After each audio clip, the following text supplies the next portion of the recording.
Dari sisi teknikal, saham ini sudah berada di posisi bawahnya dan berada sama dengan posisi di. Halo teman-teman, senang berjumpa kembali. Di video ini kita akan membahas untuk membandingkan dua emiten saham di bidang properti. Langsung saja ke sahamnya, yaitu saham Dimas dan saham BES. Kedua saham ini menjual properti di bidang kawasan industri. Yang pertama kita bahas adalah saham Dimas. Dari sisi laporan keuangan, saham Dimas ini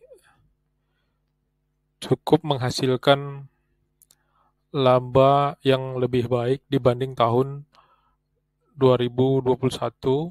Diperkirakan laba tahun 2022 ini sebesar 1.023 miliar.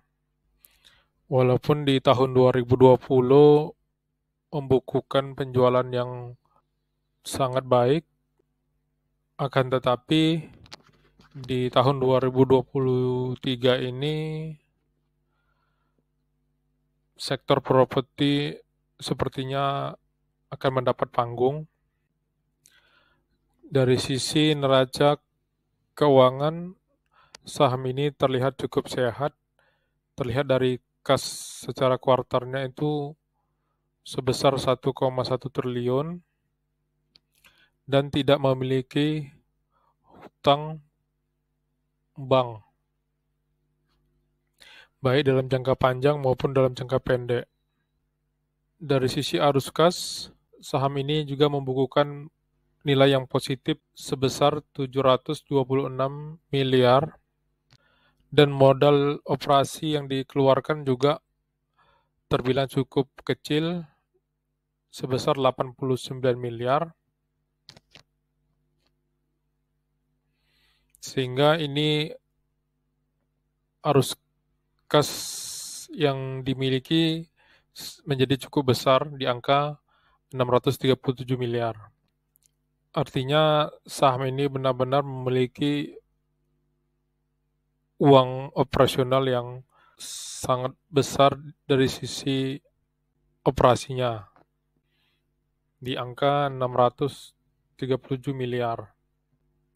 Artinya saham ini memiliki pemasukan operasional yang cukup besar secara positifnya. Kalau kita lihat dari sisi dividen, saham ini juga memberikan dividen yang cukup besar di angka 11%, sebesar Rp15. Kalau kita bandingkan dengan bunga deposito, tentu ini sangat besar. Yang bunga deposito mungkin rata-rata hanya 5%. Sehingga saham ini cocok untuk kita buat sebagai menabung untuk mendapatkan dividen yang besar. Dari sisi valuasi, saham ini memiliki PBV 1,28 dan PER-nya 9 kali. Masih kita anggap dikatakan normal ya secara valuasinya. Nah, kalau kita bedah lebih jauh lagi, PBV-nya di angka 1,28 itu sebenarnya sudah tergolong murah dibanding rata-ratanya yang sebesar 1,58 untuk jangka waktu 5 tahunnya. Sehingga saham ini potensi PBV-nya akan naik kembali, paling tidak di PBV 2 kalinya. Dan tentu saja harganya juga akan mengalami kenaikan. Sehingga bagi teman-teman investor, saham ini bisa dipertimbangkan untuk dikoleksi, mengingat dari segi PBV masih tergolong murah. Dari sisi teknikal, saham ini sudah berada di posisi bawahnya dan berada sama dengan posisi di bulan Juli 2022 kemarin. Sehingga bagi teman-teman trader, saham ini juga layak untuk dikoleksi. Dapat kita perhatikan support yang terdekat berada di garis biru ini, dan teman-teman bisa mempertimbangkan resisten di garis biru ini atau di MA 200-nya, atau bagi teman-teman yang ingin mendapatkan potensi yang lebih besar bisa menunggu sampai resisten di angka 185. Apabila saham ini menembus di support 156, maka teman-teman harus bersiap untuk cut loss demi menjaga kas teman-teman. Dari sisi MACD masih terlihat sideways tapi mengarah ke atas.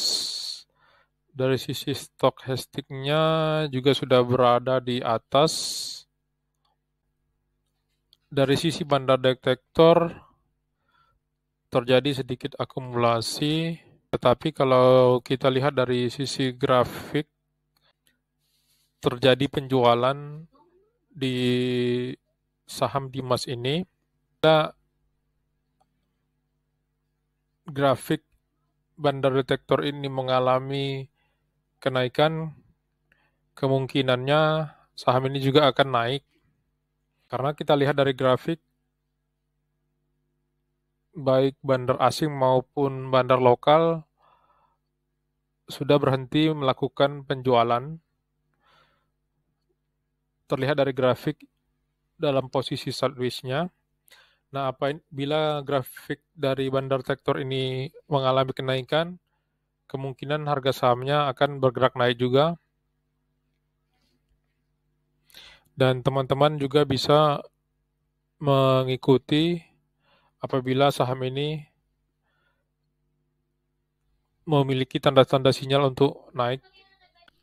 Saham kedua yang kita bahas adalah saham BES.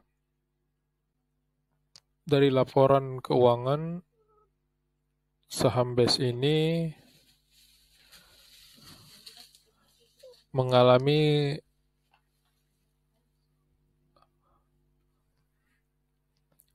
pendapatan laba yang cukup signifikan dibanding tahun 2021 dan 2020. Di tahun 2022 laba bersih tahunannya diperkirakan 126 miliar dan itu positif, sedangkan 2 tahun sebelumnya terlihat negatif.